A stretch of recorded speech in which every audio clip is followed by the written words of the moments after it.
अपने गुण को अवगुण कहूँ, यह अभाग जो तुम न विचारहु।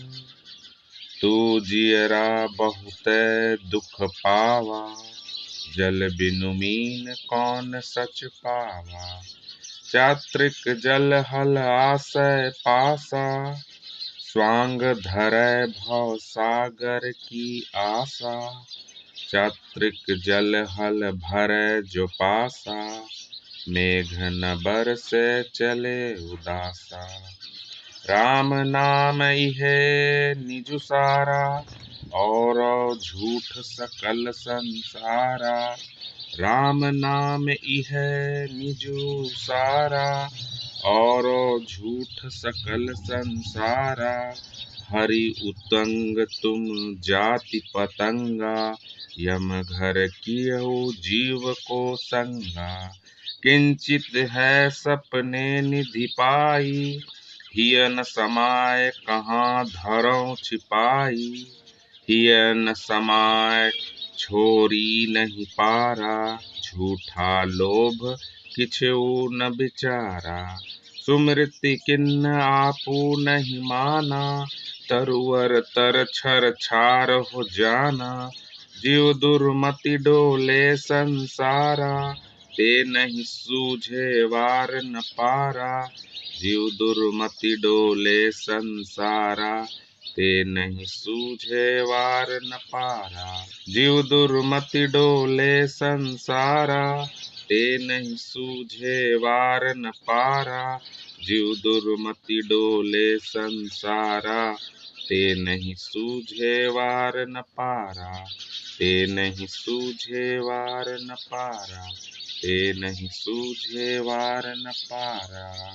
सदगुरु कहते हैं, हे मनुष्यों, तुम्हारा मानवीय गुण विवेक है, परंतु तुम स्वयं उसकी अनदेखी कर रहे हो।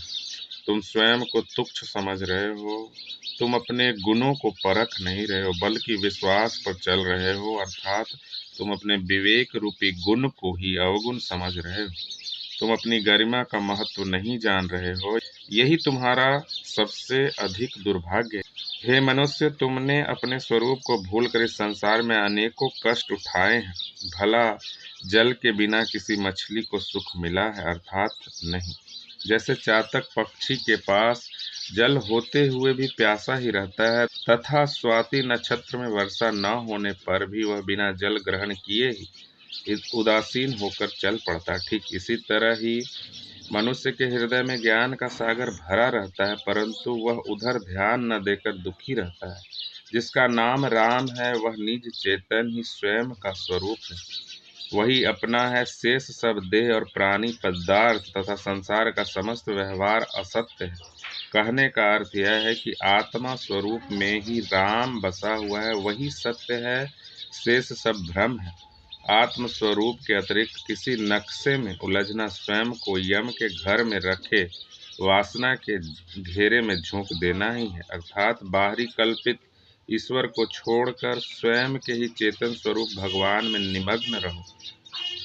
सांसारिक प्राणी उसी तरह से है, जिस प्रकार कोई स्वप्न में धन दौलत और वैभव पाकर फूला नहीं समाता, इसी चिंता में लगा रहता है कि इस धन को कहाँ पर सुरक्षित रखूं। मनुष्य इसी के अहंकार में फूला रहता है और संसार के प्राणी पदार्थों को अपने हृदय में रख भी नहीं पाता और उसका अहंकार भी छोड़ नहीं पाता। सदाचार के रास्ते पर चलने के लिए धर्मशास्त्र तो बने हैं तथा पथ प्रदर्शक भी हैं, परंतु मनुष्य स्वयं उन्हें नहीं अपनाता, तो इसमें शास्त्रों का क्या दोष है? मनुष्य वृक्ष की छाया पाकर भी यदि सूर्य के ताप में जल रहा है, तो इसमें वृक्ष का क्या दोष? उसके पास इतनी विवेकहीनता है कि उत्तम आश्रय पाकर भी दुखी है। कहने का अर्थ यह है कि मनुष्य अपने दुर्बुद्धि के कारण ही इस संसार में भटक रहा है और उसे पार होने का रास्ता नहीं सूझता।